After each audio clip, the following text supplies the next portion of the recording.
Her parents changed the locks after she chose teaching over law. We no longer fund peasants.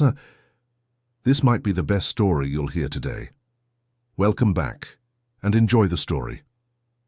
The handwritten note trembled in Margaret's fingers like a dying leaf, the elegant cursive blurring through tears she refused to let fall. You are no longer welcome here. The locks have been changed. We do not fund peasants. Her mother's delicate penmanship, the same hand that once wrote encouraging notes, in her lunchboxes, now delivered words sharper than winter wind. Margaret stood frozen at the wrought iron gate of her childhood home in Chicago's prestigious Lincoln Park grocery bag, heavy in her other hand, filled with her mother's favorite Belgian chocolates and a hand-knitted scarf meant as a peace offering. The intercom crackled to life, her father's voice cutting through the October air like broken glass. You read the note. Now leave. This is not your home anymore. Margaret's throat constricted as she pressed the button with trembling fingers. Dad, please, I just wanted to talk. His bitter laugh echoed through the speaker. You made your choice the day you chose chalk dust over courtrooms. You spat in our faces when you said you'd rather teach children than argue cases. Now live with the consequences. The line went dead, leaving only the sound of autumn leaves scraping against concrete. That evening, Margaret sat in her cramped studio apartment on the south side, the radiator coughing weakly against the creeping cold. She wrapped herself in a threadbare quilt from her college days and read the letter again, hoping the words might somehow soften with repetition. They didn't. The previous week's confrontation replayed in her mind like a broken record. Her father had poured himself another glass of whiskey, the crystal tumbler catching the light from their massive chandelier as he delivered his ultimatum with surgical precision. You're wasting your potential, Margaret, he had said, swirling the amber liquid. Harvard law wasn't cheap. You could be arguing before the Supreme Court. Instead, you're wiping noses for a salary that wouldn't cover your mother's monthly spa treatments. Her mother had remained silent, dabbing her lips with a monogrammed napkin, her disappointment radiating like heat from a furnace. Margaret had stood her ground, voice steady, despite her racing heart. Teaching isn't failure. It's my calling. Her father's laugh had been sharp enough to cut stone. The rejection from her family felt like a physical wound, throbbing with each heartbeat. Margaret tried to lose herself in lesson planning grading papers by the weak light of her desk lamp, but their voices echoed in the silence. Her brother's wife had laughed at a family gathering the month before, where Margaret wasn't invited, but showed up anyway, hoping for reconciliation. You look like a librarian who's been through a tornado. She had smirked, champagne flute glittering in her manicured fingers. Her brother had patted Margaret's shoulder mockingly. She's playing martyr now, God's gift to underachievers. But what Margaret didn't know was that someone had been watching her dedication from the shadows, someone whose revelation would change everything she thought she knew about her worth. At Roosevelt Elementary, Margaret threw herself into her work with desperate intensity. When 7-year-old Marcus came to class with bruises, he wouldn't explain. She stayed late helping him with reading, her voice gentle as she guided his small finger under each word. When Sophia's mother couldn't afford proper winter boots, Margaret quietly bought her 2 pairs, telling the grateful woman they were donations from an anonymous benefactor. She gave pieces of herself like communion bread, quietly, completely, until sometimes there wasn't enough left for her own needs.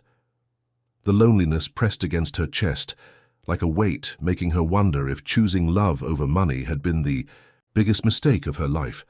Have you ever experienced or known someone who has faced rejection from family for following their true calling?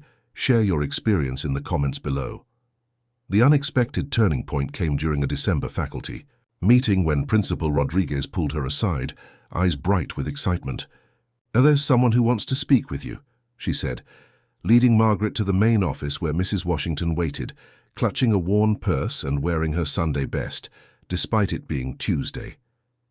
"Miss Margaret," she began, voice thick with emotion, "my grandson Marcus was failing everything, wouldn't talk to nobody. Now he comes home every day talking about books, about how you told him he's smart enough to read anything he wants. You saved my baby." The story of Margaret's dedication spread through the community like ripples in still water. The local news picked up the story, "The teacher who chose purpose over prestige." Donations began arriving, boxes of school supplies, warm coats for students, gift cards for families in need. The mayor visited her classroom shaking hands with beaming children who proudly displayed their artwork. Her education foundation offered to sponsor her master's degree, recognizing her innovative teaching methods that reached even the most struggling students. Then came the phone calls from her parents. First, a tentative voicemail from her mother. "Sweetheart, we may have overreacted. We were worried about your future, that's all. You know we've always wanted what's best for you." Her father's message followed. "Perhaps this teaching endeavor isn't a complete waste of your education. We're willing to discuss things." They spoke of her newfound recognition as if it validated their daughter's worth, but never mentioned the pain they had caused, or the cruel words that still echoed in Margaret's dreams. Margaret listened to their messages with a calm that surprised her. She didn't need their validation anymore.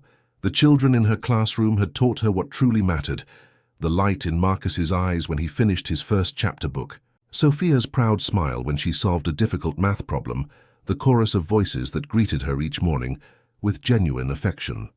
Their love wasn't conditional on her salary or social status. It was pure earned through kindness and consistency. The emotional weight of months spent in isolation began to lift as Margaret realized she had built something more valuable than her parents' approval, a community that cherished her exactly as she was. Her fellow teachers became her chosen family, sharing coffee and stories, supporting each other through difficult days. Parents like Mrs. Washington treated her with respect that felt more genuine than the superficial praise she might have received. In a law firm's conference room, at the moment of greatest emotional resolution, Margaret stood before the bathroom mirror in her small apartment, holding the original letter her parents had written. The words that once cut so deeply now seemed powerless, transformed by her journey from weapons into mere paper and ink. She thought of the children who would graduate, because she believed in them, the families she had touched with her compassion, the teacher she had become, not despite her parents' rejection, but because of it. With her tax refund and savings from a year of careful budgeting, Margaret made the down payment on a small bungalow just 6 blocks from school. Moving day brought an army of volunteers, fellow teachers, parents, and even some of her older students, all eager to help their beloved Miss Margaret settle into her new home. Mrs. Washington arrived with fresh flowers from her garden, and the 3rd grade class surprised her with a hand-painted banner, "Welcome home, Miss M." The house filled with laughter, and the sound of boxes being unpacked, each room taking shape as a sanctuary of warmth and purpose. Margaret carefully arranged her few possessions, placing a photo of her smiling classroom on the living room mantel. Next to it, she positioned a simple frame containing her parents' letter. "You are no longer welcome here. We do not fund peasants," not as a monument to bitterness, but as a reminder of how far she had traveled. The words that once defined her exile now celebrated her liberation, proof that sometimes the people who call you a peasant have never understood what true nobility looks like. In her sun-filled kitchen, surrounded by handmade gifts from grateful families and artwork from adoring students, Margaret finally understood the profound truth her parents had missed. They hadn't disowned her. They had set her free to discover her authentic self, unencumbered by their narrow definitions of success. She had chosen purpose over prestige, love over luxury, and in doing so had found riches they could never comprehend. Her home buzzed with the kind of joy that money couldn't purchase, built on a foundation of service, compassion, and the unwavering belief that every child deserved someone who saw their potential and refused to give up on their dreams. Congratulations. Type 7 in the comments so I know you stayed with me until the end. Leave a like and subscribe, but only if you truly enjoy what I do here. See you.